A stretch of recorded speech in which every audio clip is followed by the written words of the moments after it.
Insetos inquietos invadem os campos, devastam cultura, mas são devorados por sapos gulosos. Só sobra uma mosca que pousa na velha e a velha fiando. Fábricas vêm para os trópicos, fim das florestas e o solo deserto aquece o planeta, derrete as geleiras, aumenta o oceano, oceano na velha e a velha fiando. Vikings do norte da Europa, piratas matreiros dominam a Islândia e cruzam o Atlântico atrás de outros povos, acabam encontrando a casa da velha e a velha fiando. Júpiter bate em Saturno, que toca em Urano, que troca de órbita e pega seu rumo pro lado da Terra. Tem corpos celestes que caem na velha e a velha fiando. Ela tem que fiar, ela tem que tecer.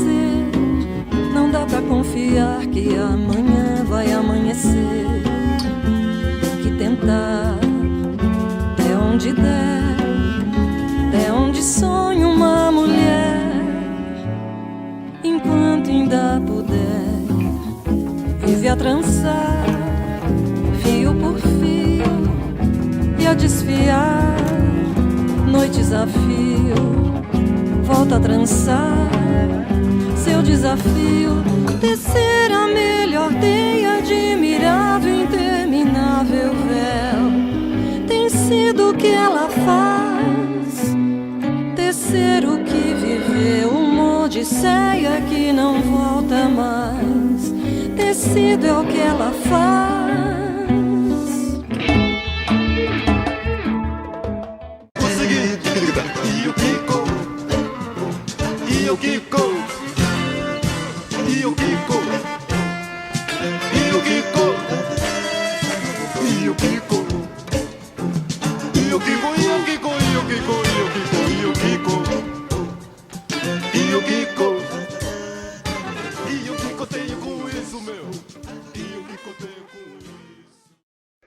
E agora é bem simples. O que a gente precisa é só dar coesão para esse nosso texto que é essa aula. Ou seja, se a aula é de língua portuguesa, está tratando de coesão e coerência, e a gente começou com uma música que está falando de tecido, a gente tem que juntar de algum jeito esse pedaço da aula inicial com o que vai vir depois, que é essa explicação.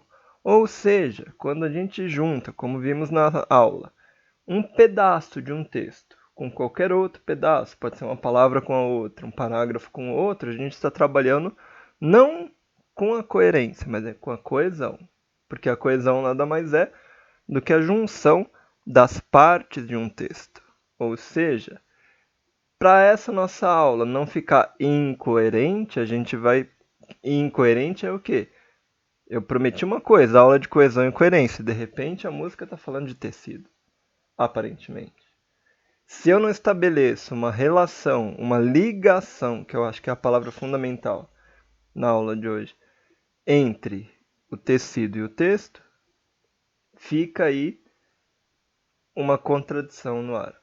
E essa contradição a gente chama, em estudos aí de língua portuguesa e de texto, de redação, incoerência. É igual no senso comum, falar o fulano é incoerente. Ele fala uma coisa, faz outra. O texto é a mesma coisa. Então, se você fala uma coisa, escreve uma coisa, e logo embaixo você se contradiz, seu texto está incoerente. Se eu começo falando de tecido e, de repente, eu vou falar de coisa incoerência e não retoma nada disso, não tem uma ponte, não tem uma ligação, minha aula vai estar incoerente. Então, o que eu preciso? Eu preciso ligar essas duas partes. E aí, é a coesão que vai me dar essa ligação. Sendo assim, vamos retomar então a música um pouco para poder fazer essa ligação e entender por que ela inicia a nossa aula sobre coesão e coerência. Ah, até que enfim, né?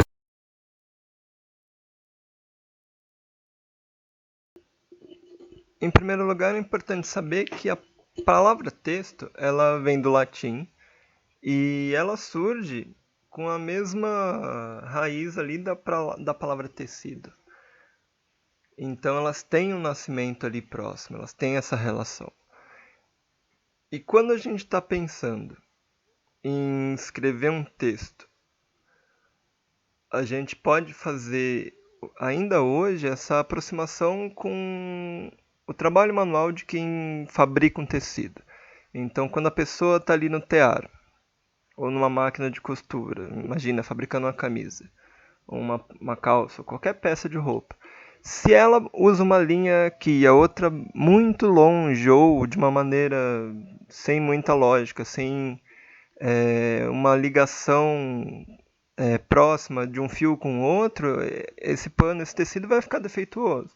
Não que ele não vá poder ser utilizado, ele vai, mas ele vai ter ali a sua qualidade prejudicada. E a mesma coisa acontece com o texto. Isso se a gente já pega ali na origem da palavra. Não à toa, durante a música, eu fui colocando ali uma montagem para que ficasse um pouco evidente que durante toda a letra, os temas trabalhados são temas muito ligados à literatura. Então, desde o começo, a canção está trabalhando com essa dupla chave do texto e do tecido ao mesmo tempo. Não à toa, para vocês verem que eu não estou inventando, tem essa referência à Odisseia. E no texto da Odisseia, que é um poema épico do Homero, tem uma cena e uma personagem que chama Penélope. Quem é a Penélope? Ela é esposa do Odisseu, e esse Odisseu ele sai para uma viagem e demora anos para voltar. As pessoas acham que ele morreu e começam a chegar pretendentes, porque o cargo de rei está vago. E eles falam para Penélope, olha, tem vários pretendentes, vai ter que casar de novo, o cara não vai voltar.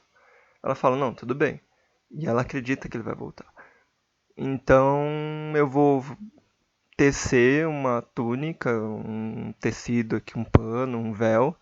E quando eu terminar, eu vou me decidir quem vai ser o meu novo esposo.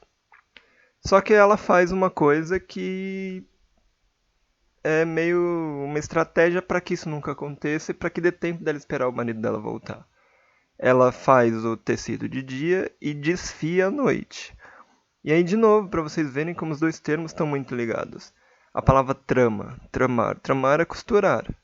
Então ela tramava o tecido de dia.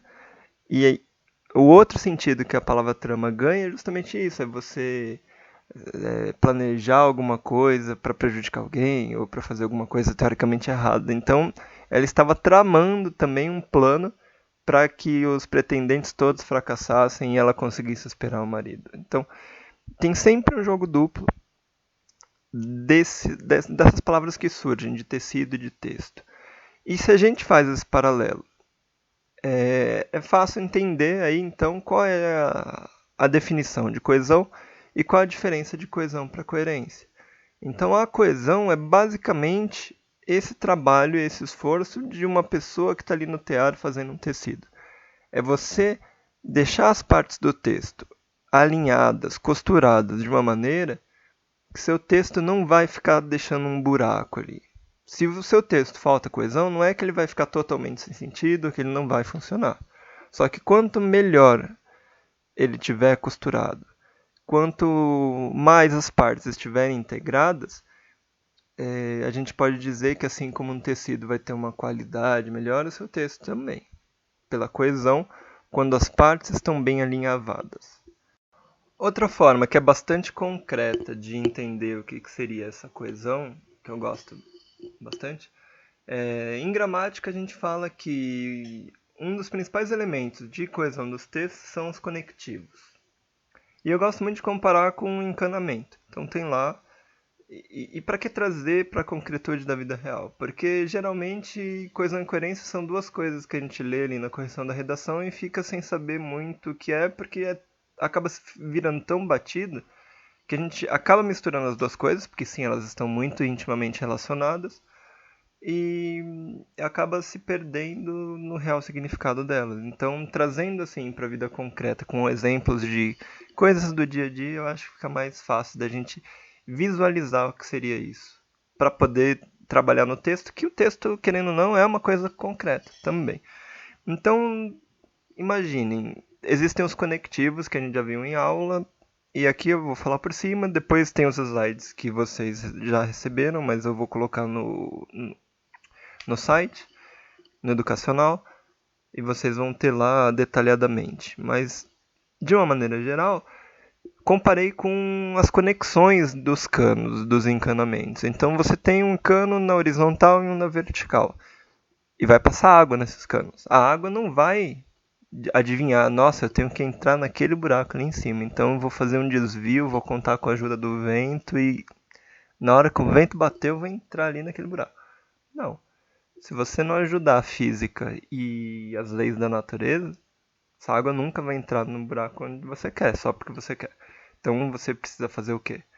Ajudar o seu encanamento e colocar ali essa conexão, que geralmente chama joelho, sei lá, qualquer outro nome do tipo. Isso parece engraçado, mas na verdade é o que você tem que fazer no seu texto. Do mesmo jeito que essa ligação entre canos para que a água corra e flua, você tem que fazer isso se tornar possível dentro do seu texto para que o seu texto também flua e levando o exemplo ao extremo e não vaze água entre uma parte e outra do seu texto. Basicamente é isso. Então é um exemplo que eu acho que é bastante bacana também para a gente visualizar e entender de vez o que é esse negócio de coesão. Tudo bem? Então é a junção, a união, a amarração das partes do texto, desde o mais simples ao mais complexo. Então, uma palavra a outra, um parágrafo a outro, uma frase a outra, antes disso, né? Se for um livro, um capítulo ao outro. No caso da aula, a introdução da minha aula, com toda a continuação, precisou de um meio de campo todo para poder ligar uma coisa na outra, entende? Então, essa amarração é que a gente chama de coesão. Já a coerência basicamente tem a ver com as ideias. E se a gente for fazer de uma maneira bem resumida uma explicação sobre isso, é o seguinte, é não se contradizer. Por exemplo, amo futebol. Não vou assistir o jogo hoje. Bom, se eu digo que eu amo futebol e hoje vai ter um jogo na TV, é provável que eu vá querer assistir. Quando eu digo logo na sequência, sem nada entre as duas frases, amo futebol, não vou assistir o jogo, parece que eu estou sendo incoerente, porque eu estou dizendo uma coisa e estou dizendo uma que anula essa primeira, aparentemente. É impossível fazer essas duas frases virarem um texto coeso e coerente? Não. Para eu salvar essa incoerência, eu posso usar do quê? Da coesão. Por exemplo, eu posso dizer, amo futebol, porém não vou assistir o jogo na televisão porque hoje tenho muitos afazeres. Percebe? Então, através de mecanismos de coesão, esse porém entra como mecanismo de coesão, eu salvei uma incoerência desse meu texto. E assim, fica claro também da gente perceber por que é normal, geralmente, as pessoas confundirem o que é coesão, o que é coerência e trocar uma pela outra ou achar que é tudo igual. Porque elas têm sim uma ligação, mas espero que tenha ficado claro qual é a diferença e para que isso é realmente importante num texto. Para não vazar água, teoricamente, para também não ficar ali uma roupa, como se o nosso texto fosse um tecido, com buracos, né? Vai ficar com uma qualidade inferior àquilo que a gente pode e é capaz de produzir.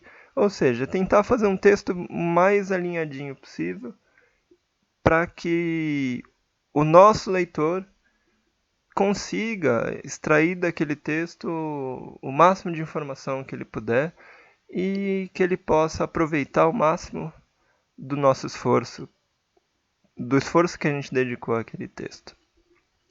Tudo bem? Então, qualquer dúvida, vocês podem mandar pelo Educacional. E na próxima aula a gente vai tratar sobre o modernismo da primeira fase. Tecer a melhor teia, admirável, interminável véu, tem sido o que ela faz. Tecer o que viveu, uma odisseia que não volta mais. Tecido é o que ela faz.